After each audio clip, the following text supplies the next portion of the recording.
Olá, seja bem-vindo ao programa Diversidade. Nós vamos conversar hoje com Georgette Lemos, que é diretora voluntária da ABRH Brasil. A ABRH faz um trabalho magnífico com relação aos RHs das empresas do Brasil inteiro, incluindo a questão da pessoa com deficiência. Acho importantíssimo falar sobre esse trabalho, sobre esse desenvolvimento que está acontecendo em grandes proporções no Brasil, porque nós falamos que a dignidade da pessoa com deficiência, ela começa a partir do momento que ele começa a ter vida própria, ele começa a ganhar o seu dinheiro, ele começa a entender que ele é um cidadão em toda a sua plenitude. Para falar conosco sobre esse assunto, está aqui, como eu disse, Georgette Lemos, diretora da ABRH Brasil. Tudo bem com você? Tudo ótimo. Georgette, o que faz a ABRH? Vamos começar do começo, né? Uhum. O que faz a ABRH? A Associação Brasileira de Recursos Humanos, ela tem como missão trazer para a comunidade de recursos humanos, profissionais de recursos humanos e para as empresas em geral, as informações mais avançadas com relação à gestão de pessoas, de uma forma geral. Então, nós produzimos conhecimento, disseminamos conhecimento e atraímos esses profissionais para os eventos que são realizados nas seccionais e na ABRH Brasil. Nós, esse ano, temos um grande evento que vai acontecer agora do dia 15 a 17 de agosto, que é o Congresso Nacional de Recursos Humanos, é o CONAR. E nesse congresso, quem puder comparecer vai ter a oportunidade de ver na prática o que eu estou colocando. São apresentações as mais avançadas em gestão de pessoas, com a alta tecnologia e que envolve aproximadamente 10 mil visitantes, fora os congressistas. Então é um grande evento, é o maior da América Latina. Quando a gente tem algumas empresas que mudaram os nomes, né? Antigamente era departamento pessoal, depois veio recursos humanos, depois veio outros nomes, depois chegou uma empresa que eu conheci que chamava-se clima organizacional, né? Eu acho que vem bem próximo disso, clima organizacional. A partir do RH é que se cria um clima positivo ou negativo dentro da empresa, é mais ou menos isso? Não adianta a empresa, por exemplo, denominar a área de talentos humanos, capital humano, inteligência humana, se o ser humano não é respeitado. E para o ser humano ser respeitado, existe uma necessidade anterior ao clima, que é a cultura, a definição dos valores que vão formatar a cultura daquela organização. Essa cultura ou os valores organizacionais, normalmente vêm da alta direção. Então, a alta direção tem a idealização dos maiores e melhores valores. Só que esses valores precisam ser consensados em toda a estrutura da organização e precisam ser validados. Porque quando a alta direção tem uma determinada gama de valores e esses valores não são compartilhados na estrutura como um todo, aí você tem um impacto no clima. A resposta é o clima, porque as pessoas não se veem naquela realidade que é a realidade propalada pela empresa. E quem faz essa disseminação e esse encontro de valores são os profissionais de recursos humanos. Exato. Que devem treinar, capacitar as lideranças. O RH não deve ser o protagonista nesse processo sozinho. Ele tem que primeiro preparar as lideranças, porque valores no papel, o papel aceita tudo. Se a empresa não tiver uma cultura, o RH não vai conseguir fazer nada. Não. E esses valores têm que ser vividos. Eles têm que ser vivenciados e percebidos por todos. Então, um valor que compõe uma carta de intenção, até aí, sem grande avanço. Georgette, eu sou meio velhinho, sabe? Uhum. Então, eu sou do tempo que entrava na empresa, você tinha o departamento pessoal. O departamento pessoal servia para quê? Para tirar o cartão de ponto todo santo dia, verificar quem tinha chegado na hora, registrar os atrasos e à tarde também fazer o mesmo trabalho. Fazia a folha de pagamento e tinha lá como grande avanço naquela época, na década de 70, um médico que ia lá uma vez por semana na empresa para fazer os exames médicos daqueles que iam ser registrados. certo? O departamento pessoal fazia isso, né? Aham. Folha de pagamento, registro, né? Mandar uma carta de advertência para o funcionário e contratar um médico uma vez por semana que fizesse lá. Então, eu acho que no decorrer desses 30 e tantos anos, 40 anos de vivência dentro das empresas, o departamento que mais cresceu, que mais abrangeu, ou assim, que mais cresceu intelectualmente, vamos colocar, foi o RH, não foi? Porque ele partiu deste zero, que era somente controlar a entrada, saída, folha de pagamento e contratação de funcionário, demissão, né? Partiu para uma abrangência dentro da empresa que ela engloba quase que tudo.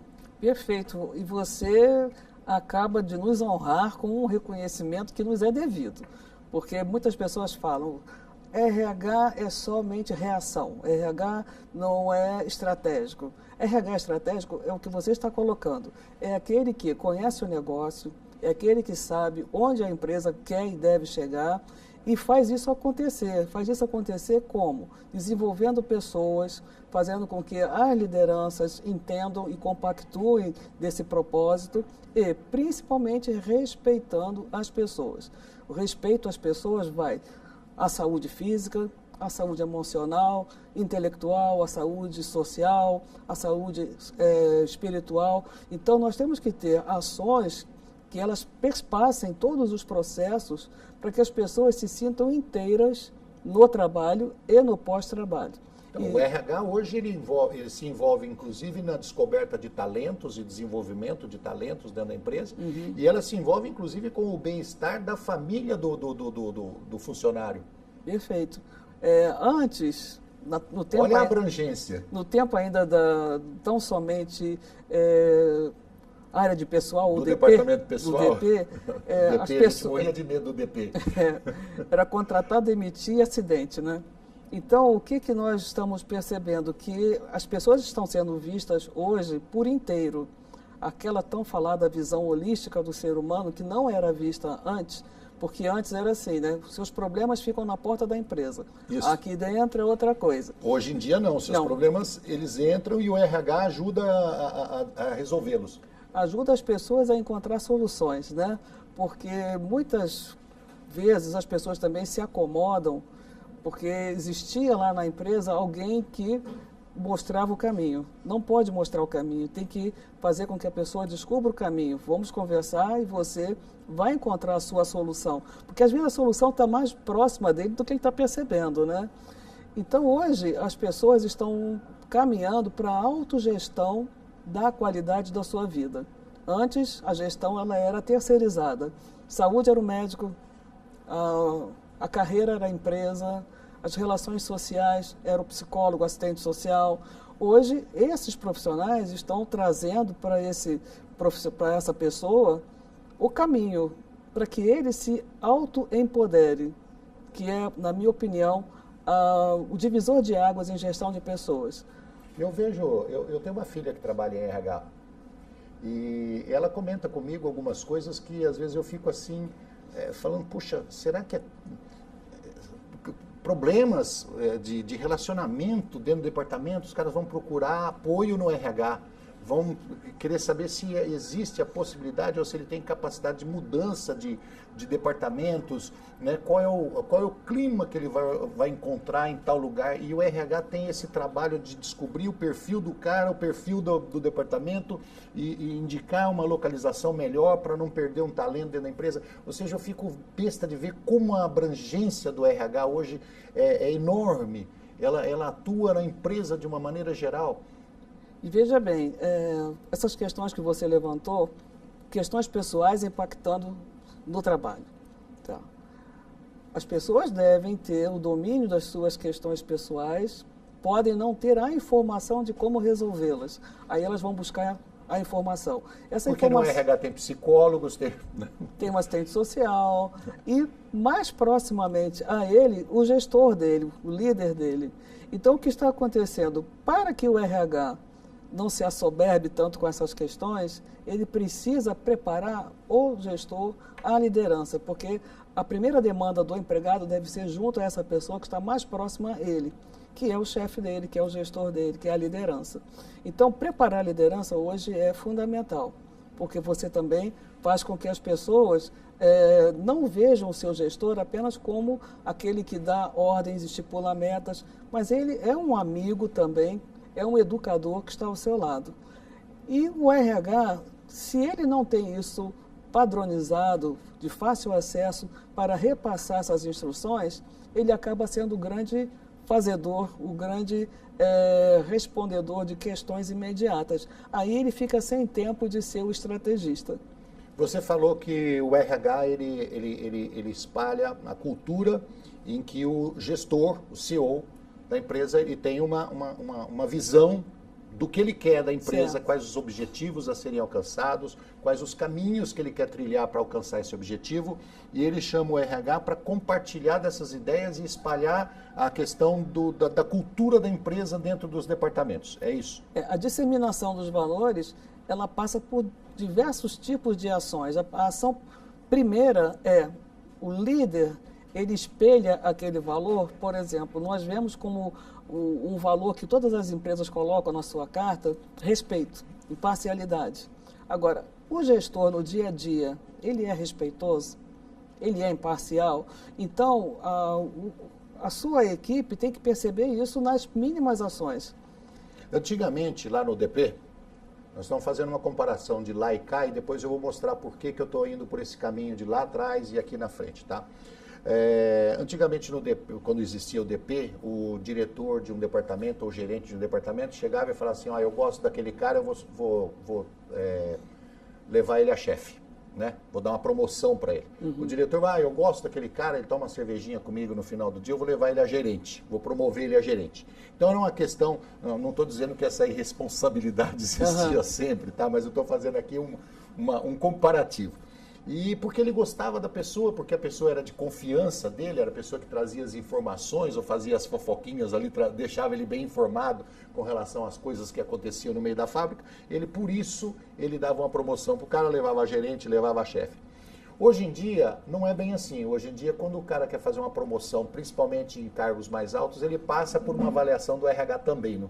Passa. Então, hoje existe gestão de desempenho.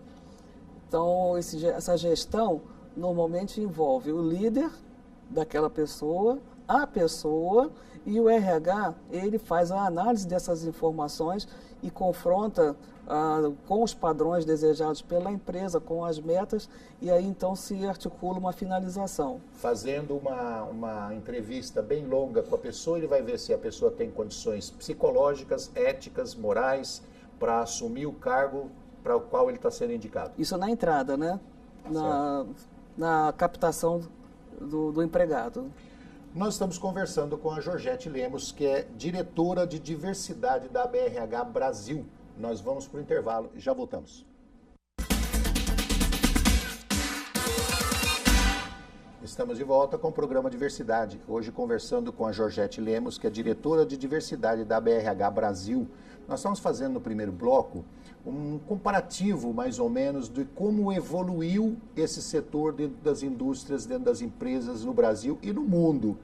Nós saímos lá do departamento pessoal, na década de 60, 70 e tal, e hoje nós chegamos aqui em 2017 com o clima organizacional, com um RH que ele é abrangente, que ele participa da cultura da empresa, que ele participa do dia a dia, a vivência dos funcionários e aí por diante. Nós estamos fazendo esse comparativo porque eu queria chegar lá.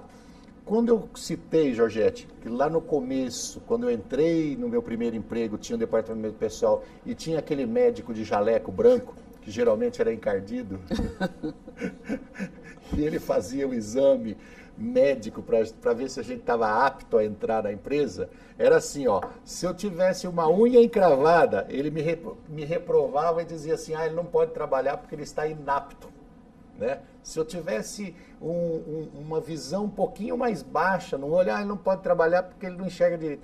Qualquer coisa de uma deficiência, uma física minha, fosse eu puxar uma perna, né? Pessoa que tivesse uma perna mais curta que a outra, tivesse que usar um sapato com salto, porque eles reprovavam por qualquer coisa. Ou seja, o cara tinha que ser um galã.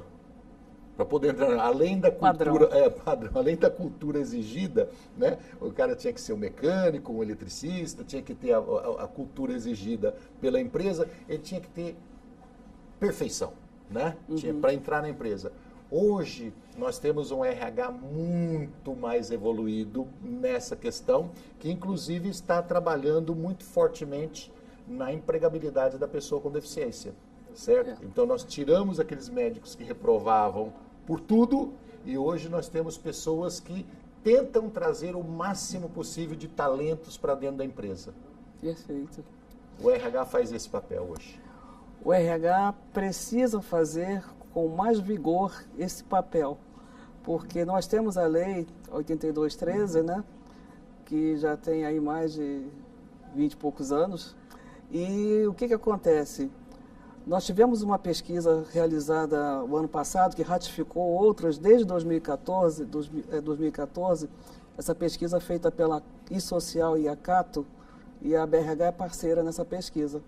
E o que sempre chama atenção é 87% dos respondentes, e o ano passado foram 1.800 respondentes, mais ou menos, afirmam que que as suas empresas só contratam para cumprir a lei. Então, 87% para mim é 100%. Sim. É uma distância muito pequena do todo. Agora, por que as empresas só contratam para cumprir a lei?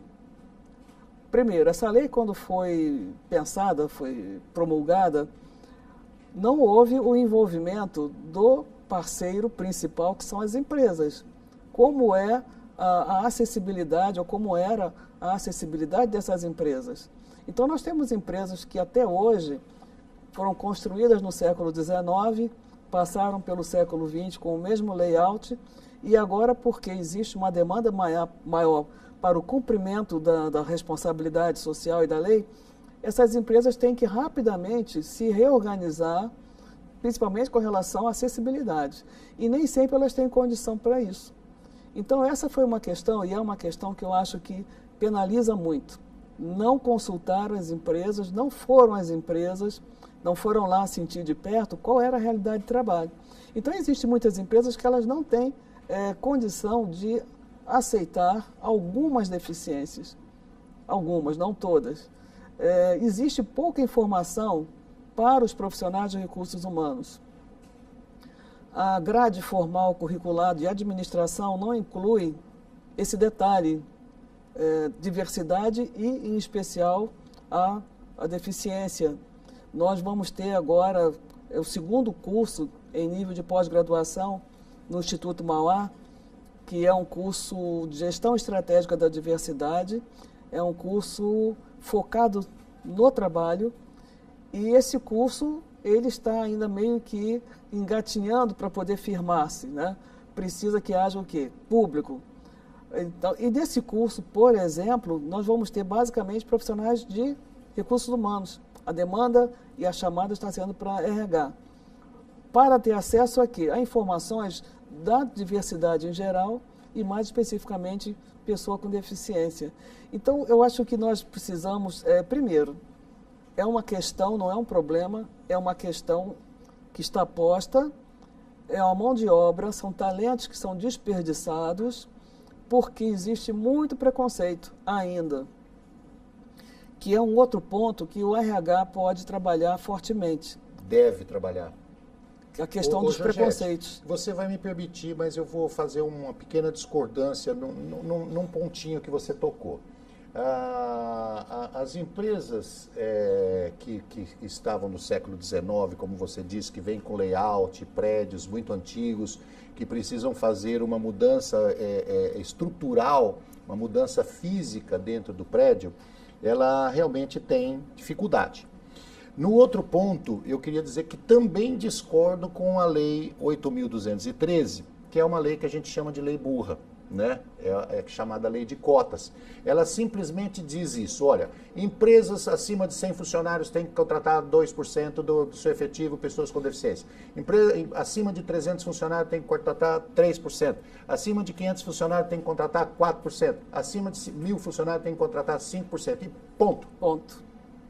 Ela não diz mais nada. ela não dá chance à negociação, ela não diz se tem um perfil diferenciado, o cara que trabalha lá, por exemplo, na plataforma de petróleo, né, que é um negócio diferenciado, empresa de aviação, a empresa de transporte, empresa de segurança, ela não entrou numa discussão generalizada para verificar quais as saídas. Eu não digo que eu sou a favor de diminuir a lei de cotas, não. Tem que ser esse percentual mesmo e acabou. Só que ela deveria ter deixado uma saída de negociação para as empresas. Ser flexível. Sim, ser flexível na questão negociação de como, de que jeito, de que forma nós vamos fazer, mas vamos fazer. Do outro lado, que eu digo para você que as empresas que estavam com layout antigo, como você disse, elas também erraram por parar no tempo. Então, essas empresas que estão com layout antigo, que estão com falta de acessibilidade, que não têm uma estrutura física adequada para receber nenhuma pessoa com deficiência, passaram aí 100 anos sem nenhuma renovação. Será que essas empresas estão com departamento pessoal ainda?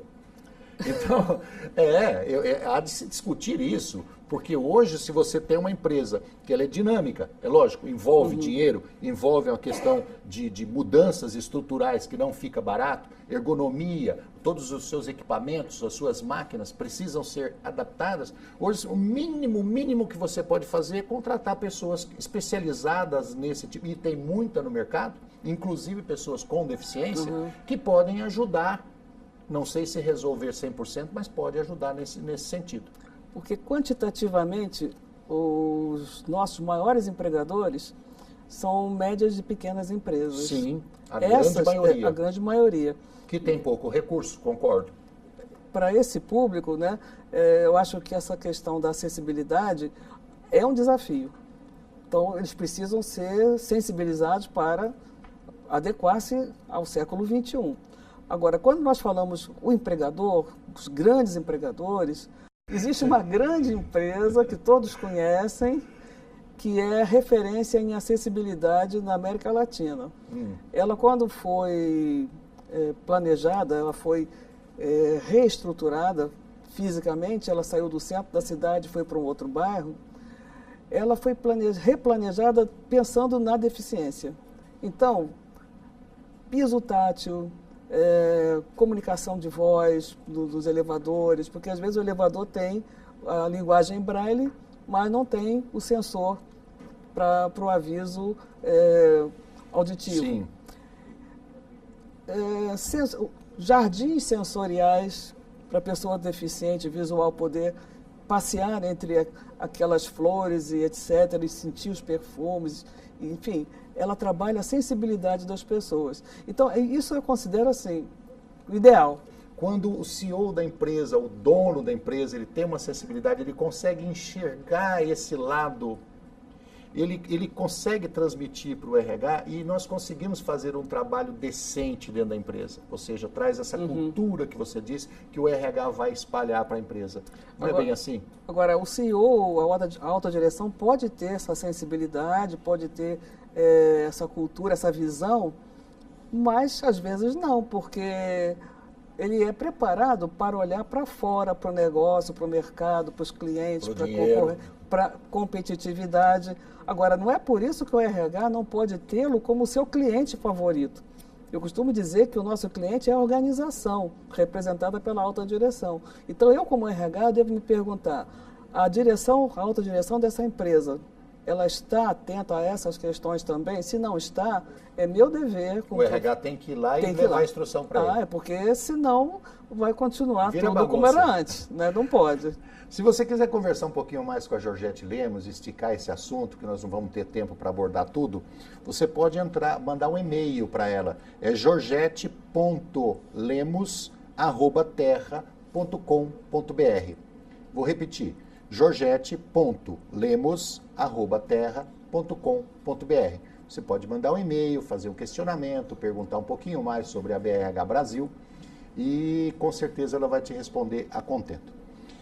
Georgette, muitas empresas também alegam que não tem gente suficiente, pessoas com deficiência suficiente para preencher a lei de cotas. Nós sabemos, inclusive por pesquisa, que existe gente, pessoas com deficiência e com graduação, ou seja, formação universitária, sobrando no mercado, que se fossem contratados preencheria a lei de cotas e sobraria. É isso? É então, isso. É uma desculpa esfarrapada? É outra decorrência do preconceito. Eu acho que a pessoa com deficiência, ela não tem escolaridade, que ela não tem o mesmo entusiasmo dos outros, que ela não vai se relacionar bem com os demais. Tudo isso são os achismos. E, às vezes, brecam a entrada da pessoa com deficiência, porque a visão preconceituosa, ela massifica. Então, cada indivíduo vai ter uma resposta, né, dentro do determinado ambiente. Isso tem que ser considerado, a individualidade, a singularidade das pessoas. E a questão da preparação das pessoas com deficiência é comum. Eu já me confrontei várias vezes com pessoas que se queixam pela falta de reconhecimento e de respeito, na minha opinião, que são pessoas graduadas, mas que são contratadas para um serviço... para ser um número. Para ser um número, para cumprir uma cota. Georgette, acabou o nosso tempo. Eu agradeço a sua presença aqui, agradeço o trabalho que você desenvolve. Eu só quero lembrar que nós estamos também em parceria com a Secretaria de Direitos da Pessoa com Deficiência aqui do Estado de São Paulo e que ela está desenvolvendo mais uma edição do prêmio para as melhores empresas para as pessoas com deficiência trabalhar, que é uma forma de divulgar as boas práticas. Obrigado por você ter vindo. Obrigado a você de casa que esteve conosco no programa Diversidade e digo para vocês, é muito bom reconhecer o talento de uma pessoa, seja ela quem for. O talento da pessoa deve ser reconhecido e desenvolvido. Um abraço e até o próximo programa Diversidade.